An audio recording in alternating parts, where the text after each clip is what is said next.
House of Representatives sa ilang hearing. So dini nato makita ang tanang flood control projects sa Davao City. See? Klaro kayo na libro perting bagaa. Office of the First Congressional District, Davao City, 2020-2022 Davao City projects. Example, sa first page, mao ni siya ang various projects. Sa first page ani makita na to Davao City District Engineering Office. Ayan, so kompleto po. Name of project, preventive maintenance, asphalt overlay, Daang Maharlika Highway. 44,982 revised contract amount. December 16, 2022. See? Expiry date meron. Ayan. Kita nyo picture? So, asphalt. So, ayan din. Meron din siya.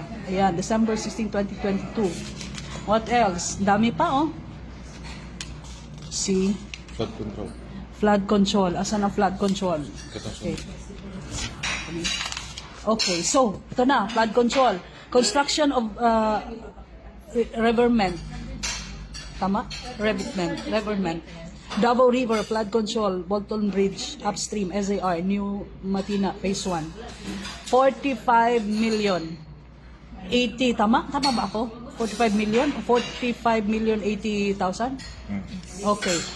Revised contract amount, February 7, 2020. Ito yung mga kinustyon ng mga taon na August 11. Expiry date, final, ayan. Yan o, flood control. Muna siya sa Davao River.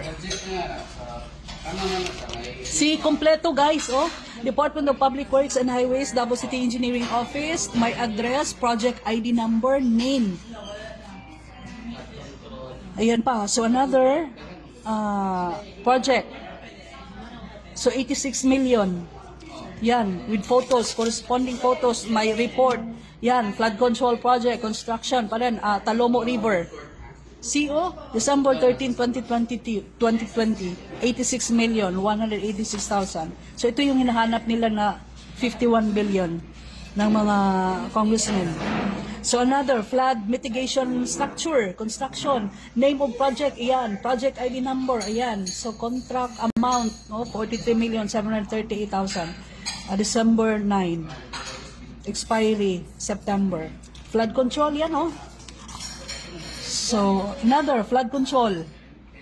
Flood mitigation structure, Bunawan River, 43 million. December 10, 2020. So, another, construction, Lasang River naman, 67 million. Yan, oh. So, dili siya ghost. Diba? Dili ghost project. Ay, klaro man, oh, na picture, oh. Na ay pangalan. Yes, oh, may mga date. So, saan pa? Davao River, 60 million. Galing nga sa Davao City District Engineering Office, DPWH. So, ito rin, flood control project. Davao River, 86. So, ito din, Davao River. Davao River Bridge. Yan, no, mga flood control projects. So, ano pa? Asan kayo? O diba, sabi ni Yusek Cabral, ano sabi ni Yusek Cabral? Wala namang problema sa 51 million kasi merong papel, merong mga proof, may mga ebidensya. Yan. So, in short, na-account yung 51 billion. Yan, guys. So, ganito siya ka-take itong libro. So, wala lang siyang pages. Kung anong, ilang pages ito, wala siyang pages. No? Ayan. So, ganito siya kakapal. So, may itamparo sa mga congressmen na nag-question o dirigid initan ng Davao City, guys. So,